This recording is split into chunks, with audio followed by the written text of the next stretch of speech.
How could you think it was bad? Scootaloo exclaimed, flailing her hooves as she nearly fell off the log she was sitting on.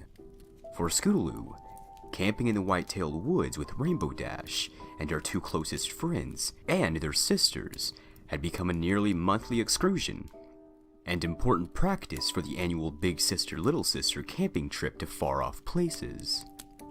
Out in the wilderness, even if, compared to the Everfree, Whitetail was hardly wild, sleeping in tents under the stars, fishing, just for fun of course, roasting marshmallows and telling scary stories around the campfire made for some of the best memories she had, and probably would ever have. Even if there was some disagreement about the quality of the after-dinner entertainment. I ain't saying it was bad, Scootaloo. I'm just saying it ain't no different from all the other stories she tells around the campfire. Applejack said. What are you talking about? My stories are all totally different. Rainbow fired back. Yeah. Scootaloo said in agreement. They were the only ones who looked convinced.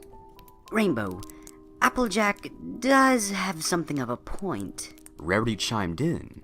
You do have a number of stories to tell, but at the heart of it, they are all mostly the same story when you reach the end of them. Well, it's not like any of you are bringing scary stories that are actually scary. The last time one of you tried, I almost fell asleep. Rainbow replied. Oh, you want a scary one? That what you want? Well, I got a scary story for you. Applejack said sharply. Yeah? And what's so great about your story? Rainbow asked, arms folded across her chest. Unlike all of yours, mine actually happened. That grabbed everyone's attention. 5 pairs of eyes now eagerly watching Applejack. My ma told it to me. She said, A little bit before Bloom was born, and probably way before I was old enough to be hearing stories like this'n. But now that I'm older, I know why she told it to me. 'Cause I needed to know. A moment passed, and then Rainbow Dash spoke up. Okay, so maybe I'm interested now. Make with the story. Applejack sighed and rolled her eyes. Like I said, Ma told me this just before Apple Bloom was born, and it happened a couple seasons before Big Mac was born. Not that long after she and Pa got hitched. Pa was off out of town making deliveries to somewhere. Ma never said where, but I reckon that part ain't important. What was important was that she and Granny just finished up supper, and had all the fine plates and whatnot out on the table to get washed, since they was having company over the next day. Of course, this is back before the new kitchen sink. That's the one we got right now was put in. I never used the old one, but Max says it was ornery like you wouldn't believe, and it seemed fit to stop working just before they was about to start. Yawn. Rainbow said suddenly. I thought this was supposed to be a scary story. I'm getting to it. Applejack snapped. She took a moment to compose herself. So the sink sees fit to go on strike just before they'd start the dishes, and Granny shares a few unkind words about it. Stay here, Pear Butter. I'll be right back, she says, and she's out the front door and circling around the side to get at the pump for the plumbing. Ma don't see any point in trying to get started, since she knows Granny will want things going a certain way. So she parks herself by one of the front windows and has herself a look out at the night. The window is open, and there's a breeze coming through, giving her a fine break from the heat. And that's when she smells it. Rotten eggs. Which she thinks is weird on account of she's never smelled anything like that on the acres before. And then it got worse. Like something that died and got left in the sun. And she feels this tingle up her spine. And all the hairs along it start to stand up. She calls out for Granny, but doesn't get any reply. She's afraid. That kind of deep fear you get when you know something ain't right, even though it looks like everything is.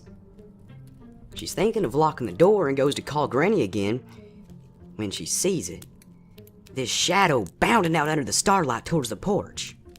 Applejack paused, then looked back over her shoulder briefly, towards the trees at the edge of the clearing, and then back towards her audience. What'd she say? Apple Bloom asked. Applejack sighed. A monster, She said. Now, Y'all know that it weren't ponies that lived in these lands first. Coyotes was here first, and they had legends. Old legends. Older than any of the Yote chiefs out west they talk about in school. Older than the sisters. Older than anything pony hooves built around here. Legends about the old Yote magic. Legends about deals made with spirits for power. Dark power. Power to fight each other. And fight the buffalo when they got too close. And later to fight the ponies when they came to claim the land for themselves. Applejack paused again and looked at her audience, all of them leaning forward and watching her intently with their eyes open wide. Even Rainbow. Skinwalkers is what they called them. Old warriors come back to life. They had no fur or skin on them, just sinew and muscle, tropping around on boar legs in the back and deer legs in the front, with an eagle's body and a coyote's head. But all wrong. 16 hooves tall at the shoulder, even hunched over. Mouths full of two-minute teeth, sharper than any knife you've ever seen. They'd gut their enemies, and the old ponies that first came here, and tear through a full-grown buffalo like they was a potato sack. Tricky, too. Change their voice just like a changeling. Make 'em sound like some pony you know. Or might know. That's what she saw. Big and fast, with two red eyes running past the porch just outside the light. Hooves clomping in the dirt before it stopped. For a second, it turned and looked through the window, right at her. Right into her eyes. And she swore. It grinned at her. And then, it was gone. She felt like there was lightning in the air. Like how it feels just before a bolt comes down from a cloud. She felt like death was close. Knew it was close. She tried yelling for Granny, but all that came out was a little squeak. Applejack's audience was shaking now, even though they had to know how the story ended. Applejack was there to tell it, and Applebloom was there to listen after all. Skinwalker's real power, though, was changing their skin. That's why the spirits took theirs away, so they could take them from others. Not for long, not ever for long, but long enough to do evil for the poor soul whose hide they took, came looking for it, and then went off to whatever was waiting for him on the other side. And Ma's standing there, just staring out the windows and shaking when the door opens. And she spins around and grabs a plate off the table like it was a shield. And it's just Granny that comes in. "Land's sakes, girl, it's just me," she says, and walks straight over to the sink and starts up the water. "Now hurry it up. Got plenty to do yet if we're having company tomorrow." So Ma starts collecting the plates off the table, just like she usually did, figuring that it's just Granny after all. But how'd she know? Rainbow asked. She looked around at the rest of the camping group, who were now all looking at her. She straightened herself up and coughed, and smiled in the smug way she often did. I mean, I guess she knew 'cause Granny said something about company coming over, right? No. The smile fled from Applejack's face, and all eyes moved back to Applejack. When Ma carried over the first stack of plates, she looked out the window, over the sink. You know the one.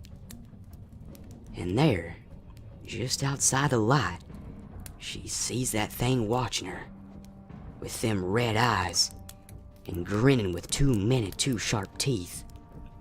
And she starts shaking, and tries to get Granny's attention. And Granny? She just keeps her eyes down in the sink, washing the dishes, and says, "Pear Butter, don't look at it. Never look at it." That's how she knew. Silence fell over the group, broken only by the crackle of the campfire. Well, I'm beat. Time for bed. Good night, every pony. Rainbow said before she zipped into her tent. Yeah, what she said. Great idea. Good night. Scootaloo added, zipping after her. The 4 ponies remaining looked after them for a moment, before Rarity stood up. Yes, I do believe that bed is in order. Amusing as Applejack's story was, it was equally ghastly, and I'd rather not get worked up any more than I already am. Wouldn't you agree, Sweetie Belle? She said. Yeah, don't need to be worked up anymore. Sweetie said with a too bright smile before she shrunk down a little. But, maybe we could put a little bit more wood on the fire? Don't worry, sweetie. I reckon Bloom and I can keep this fire burning till sunrise. Applejack replied. Oh, good. Thanks, Applejack. Sweetie hurried off to the tent she was sharing with Rarity, who was not far behind, and Apple Bloom couldn't help but think of the oversized luxury as somehow more secure than the tiny one that she and Applejack would be sharing. She didn't voice this thought as Applejack added some more logs to the fire, offset from the center, and laid end to end so that they would be in sequence instead of all at once. And then both retired to their own tent. Hey, Applejack? Apple Bloom asked as she pulled her sleeping bag open. Yeah, Bloom?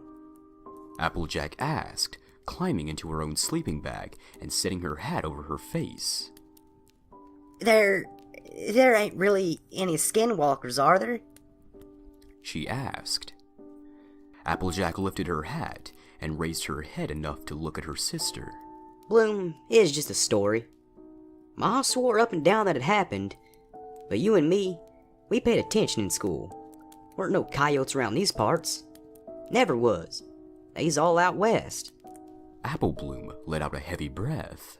So, there ain't no skinwalkers out there? She asked with some excitement. Applejack shook her head. Ain't never seen no skinwalkers out there. If there was ever any to see at all. She replied. Apple Bloom heaved a heavy sigh and smiled. Thanks, Applejack. It was a great story. But next time, maybe we can stick with something that ain't so scary? She suggested. I think that'd do just fine, Bloom. Applejack yawned and then replaced her hat over her face and tucked down into her sleeping bag. Good night, little sis. Good night, big sis. Apple Bloom replied, tucking into her own sleeping bag. She looked at the ceiling of their tent for a few seconds, and then sat up with a start as she realized a very important detail she had at first missed in what Applejack said. She trembled, looking out through the narrow opening in the tent's canvas. Just beyond the light of the campfire, something with too sharp teeth looked back at her, right into her wide eyes, pinpricked by fear, and grinned.